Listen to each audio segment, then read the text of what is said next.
Salut, j'espère que tu m'entends bien. J'ai encore un problème avec mon pied de caméra, donc je suis obligée de mettre ma caméra assez loin. Et je viens de me réveiller, donc du coup il faut que ma voix se réveille aussi un petit peu. Je te fais cette vidéo de manière hyper spontanée, je sais même pas vraiment ce que je veux te dire, mais je veux juste te faire un petit point sur ma situation. Parce que j'ai allumé mon ordinateur et j'ai regardé les commentaires sur ma chaîne YouTube. Et en fait j'ai été hyper touchée et aussi un peu triste de me rendre compte que ma dernière vidéo vient de sortir hier, je crois, hier matin. Et c'est une vidéo où j'explique en fait que je suis perdue, je suis déprimée, je comprends pas ce qui m'arrive. Et du coup il y a plein de personnes magnifiques qui m'ont mis des commentaires hyper touchants. En me disant que j'avais besoin d'aide, que j'étais déprimée, qu'il fallait que je prenne soin de moi, et ça m'a énormément touchée.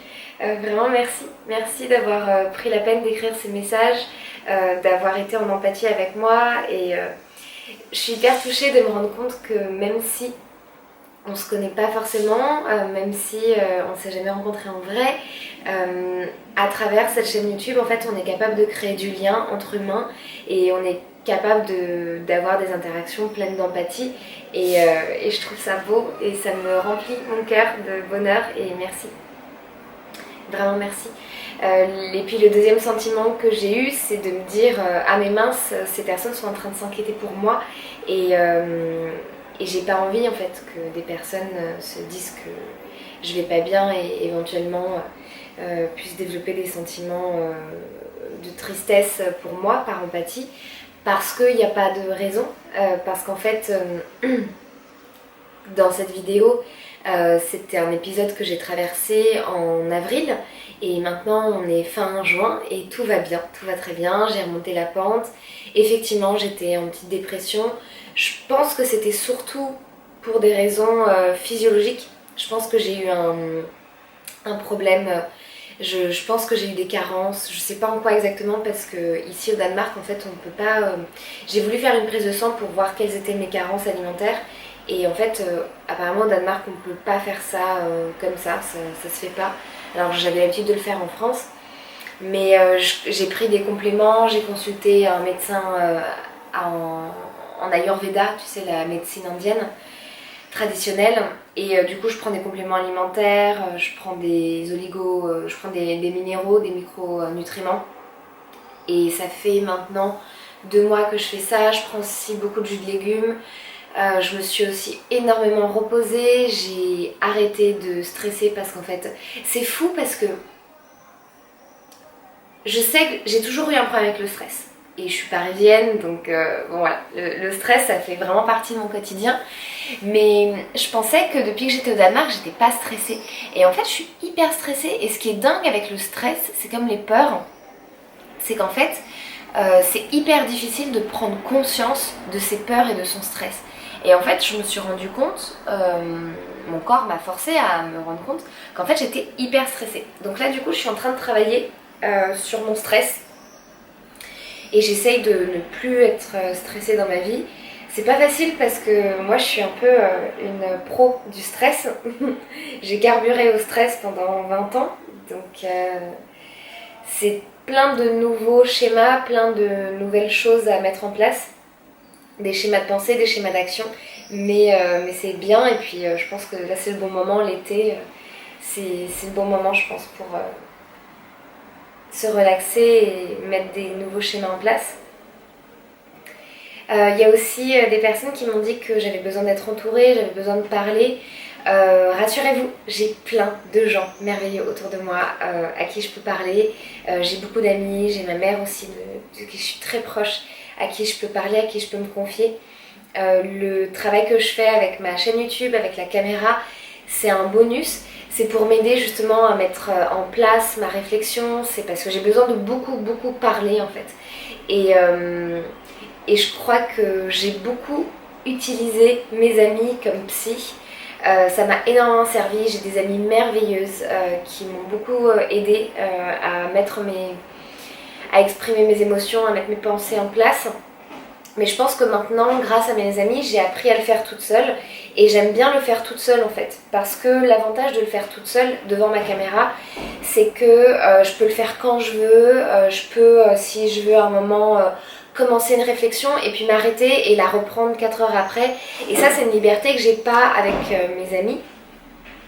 Parce que, en fait, il y a quand même un minimum de respect à avoir dans la relation avec mes amis et je peux pas commencer une réflexion et puis partir parler pendant 4 heures en monologue avec mon ami. Il y a un moment où aussi il faut que je donne du retour et il faut que j'écoute mon ami et j'aime bien faire ça aussi. J'aime bien être avec mes amis et profiter d'elles et les écouter.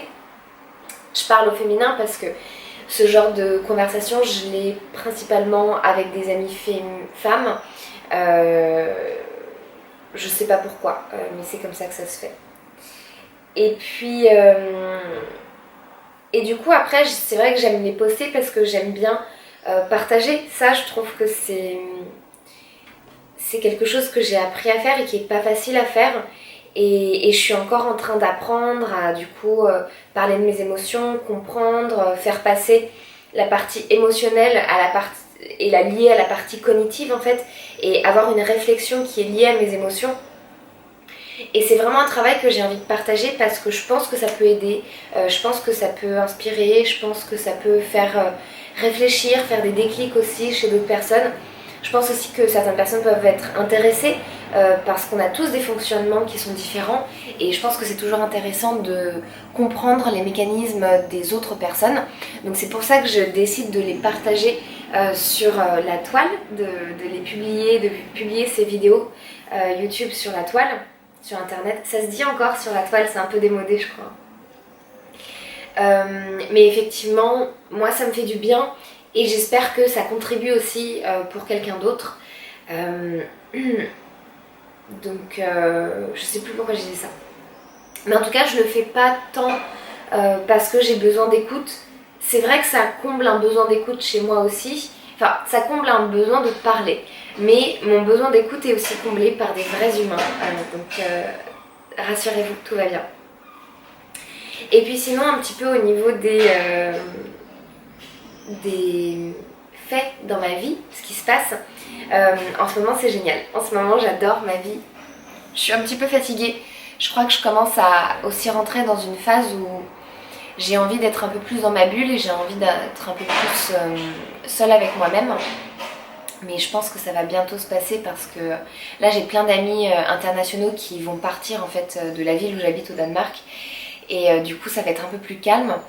Mais j'aime bien aussi ces moments d'effervescence sociale et avec plein de magnifiques humains et on fait plein de choses. Donc là pour te faire un petit résumé des mois donc du coup avril, de mai, juin. Ouais, en fait en mai ça a commencé à redémarrer. Donc mars, avril c'était vraiment dépression. Confinement avec le coronavirus. Donc j'étais dans ma bulle, j'ai été beaucoup seule avec moi-même et ça m'a permis de beaucoup réfléchir et du coup c'était pas forcément agréable. J'ai beaucoup douté, je me suis beaucoup questionnée, je me suis beaucoup remise en question et ceux qui font du développement personnel savent à quel point c'est difficile en fait de creuser, de regarder ce qui va pas en soi, les problèmes et de faire face à la responsabilité des problèmes de ma vie. C'était pas facile du tout, mais je crois que je suis devenue un peu maso sur ces phases-là parce que je sais qu'en fin de compte, c'est des phases qui sont difficiles à passer, mais qui me sont tellement utiles et qui me permettent vraiment d'avancer en fait. Et après, je me sens toujours vraiment mieux, tu vois. C'est comme, je pense, les gens qui font du sport disent tout le temps ça, c'est tu fais du sport, tu sais que tu souffres pendant l'effort, mais après la séance de sport, tu te sens tellement bien en fait que ça vaut le coup et tu as envie de le refaire une fois d'après. Pour moi, je sais pas comment appeler ça, le fait de creuser, tu vois, de regarder un peu ce qui va pas, mes démons un peu intérieurs, c'est toujours un moment qui me fait pas plaisir sur le coup, mais je sais que je vais en retirer un fort bénéfice après le coup. Et du coup ça me fait quand même du bien et je le sais et j'ai presque un plaisir masochiste à le faire. C'est un peu fort de dire ça mais c'est vrai. Je vais boire de l'eau.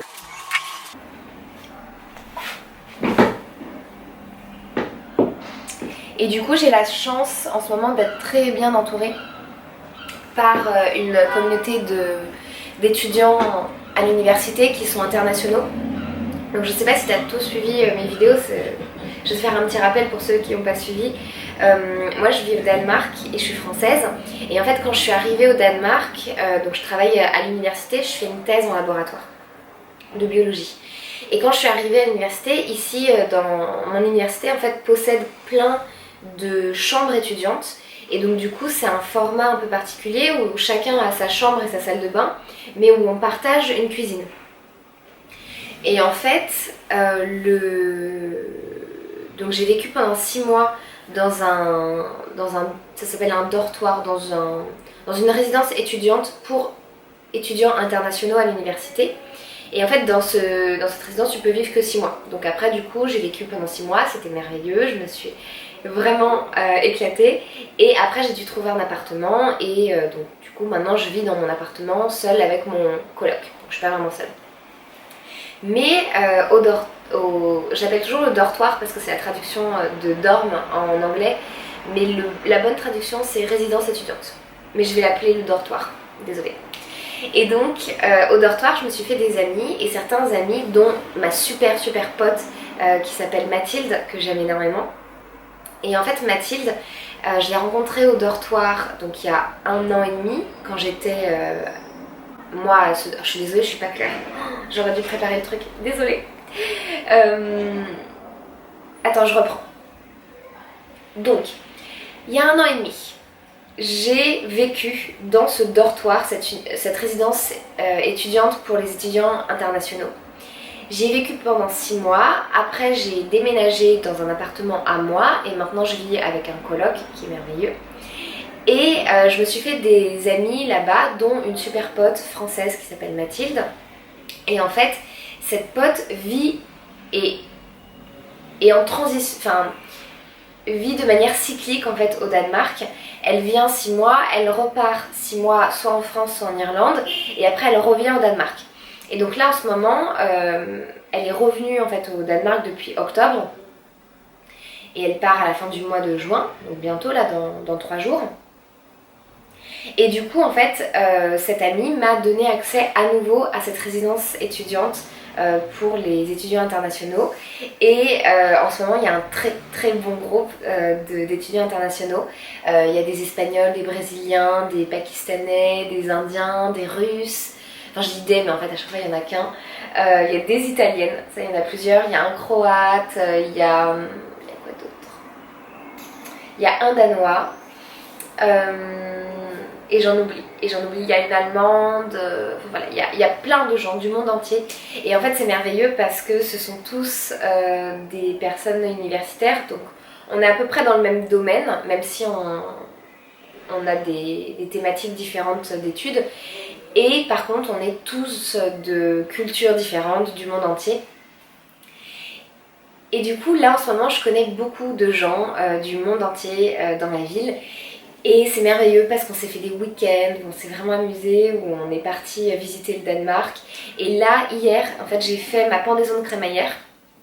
Parce que juste avant le confinement, j'ai déménagé dans ce nouvel appartement. Et c'était merveilleux, ça s'est hyper bien passé. On a dansé, on a chanté, on a beaucoup parlé. Et c'était vraiment chouette d'avoir ce mélange culturel en fait, de ces personnes qui viennent du monde entier. Il y avait des Péruviens, des Colombiens aussi. J'ai des amis aussi que je commence à avoir du Danemark. Donc du coup, il y avait aussi les Danois qui sont venus. Et c'était un bouillon de culture merveilleux. C'était vraiment chouette et je me sens très bien entourée et je me sens hyper heureuse d'avoir toutes ces merveilleuses personnes autour de moi. Donc je vais très bien.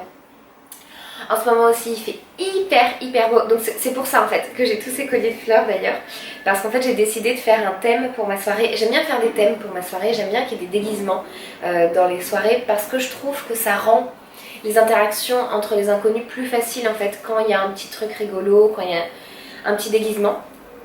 Et du coup j'ai décidé de faire un thème tropical.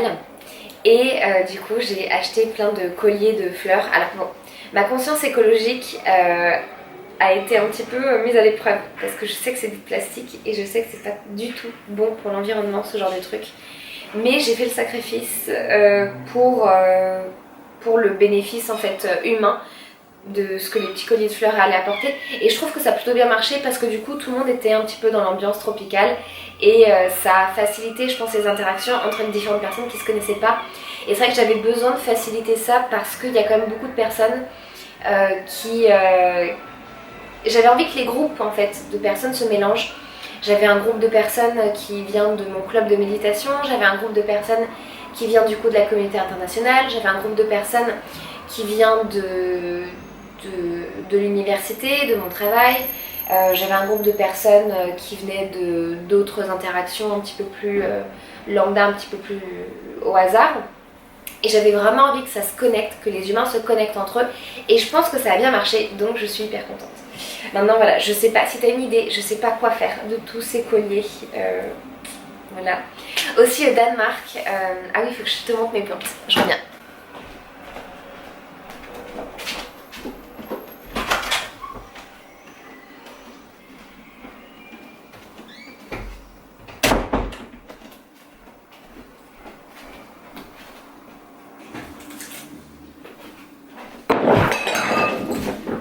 J'ai failli mourir. J'avais de l'eau par terre, je l'ai renversée et du coup j'ai glissé dessus. Du coup j'ai renversé la terre. Bon, Miss Catastrophe. Ce que je voulais te dire, c'est qu'ici au Danemark, quand tu fais une pendaison de crémaillère, les invités en fait ont l'habitude de te ramener des plantes.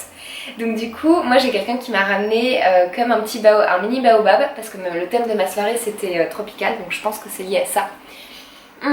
J'ai aussi Geneviève, qui est une femme incroyable que j'ai rencontrée ici au Danemark et je l'aime tellement.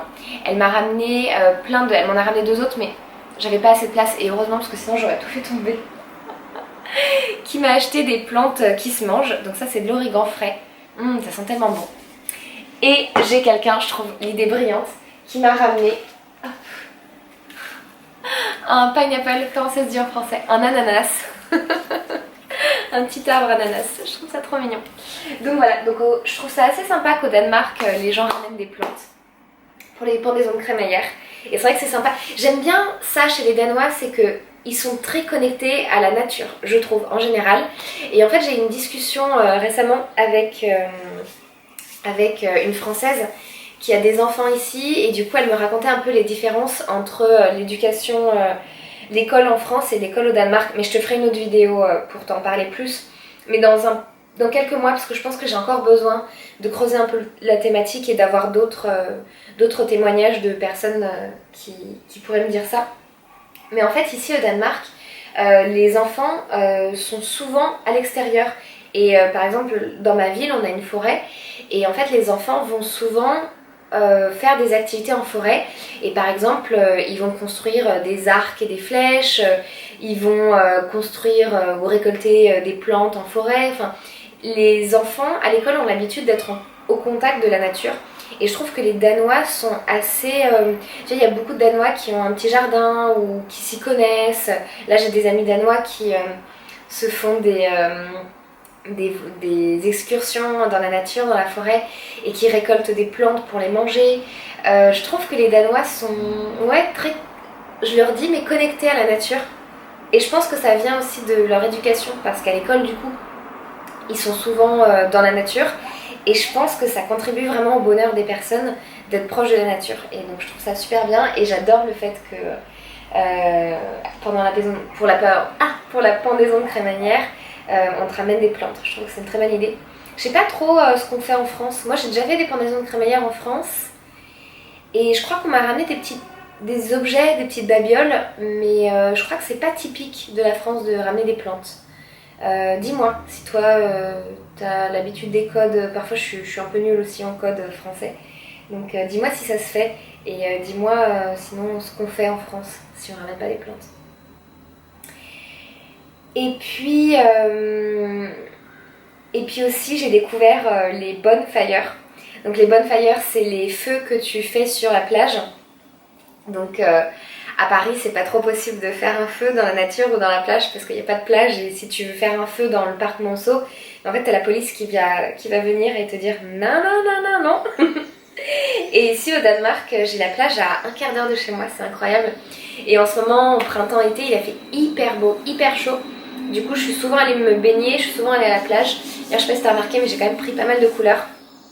Et du coup, avec mes amis internationaux, on est souvent allés à la plage et on a fait donc des feux, des gros feux. Et c'était magnifique, on allait chercher le bois dans la forêt. Après, on allait sur la plage, on faisait notre feu, c'est hyper facile en plus de faire un feu.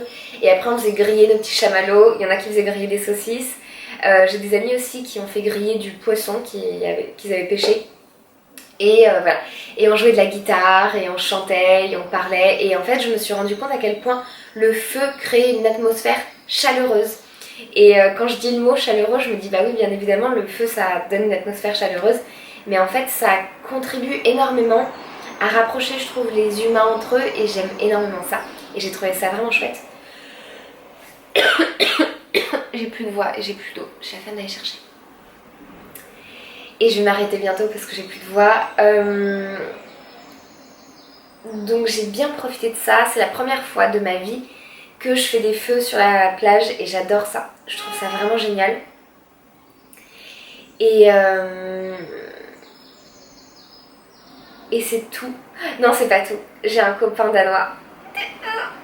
Et je l'aime beaucoup. Et il est vraiment chouette. Mais je vais te faire une autre vidéo pour te raconter ça. Donc tout va bien, rassure-toi, tout va bien, je vais très bien, je vais mieux, ma santé va mieux. Je pense que le changement d'alimentation, le fait de me détendre, le fait de me reposer plus, de prendre soin de moi, de me promener en forêt, d'aller me baigner à la plage, de prendre le soleil, je pense que tout ça a bien contribué à ce que j'aille mieux. Je suis très bien entourée, j'ai plein d'amis, j'ai même un peu trop d'amis, tu vois. Donc tout va bien. J'ai du mal à me concentrer sur mon travail parce que j'ai plein de gens merveilleux que j'ai envie de voir et j'ai envie de passer du temps avec eux. Donc, mais bientôt ça va aller parce que la plupart des gens s'en vont. Beaucoup de personnes vont s'en aller, pas la plupart, mais beaucoup de gens. Donc ça va redevenir un peu plus calme pour moi. Et je suis très bien entourée et je m'amuse beaucoup. Donc prends soin de toi surtout. Parce que sinon personne ne peut vraiment le faire. Donc prends bien soin de toi et moi tout va bien. Et merci pour les merveilleux messages que vous m'avez envoyés, ça me touche énormément. À bientôt!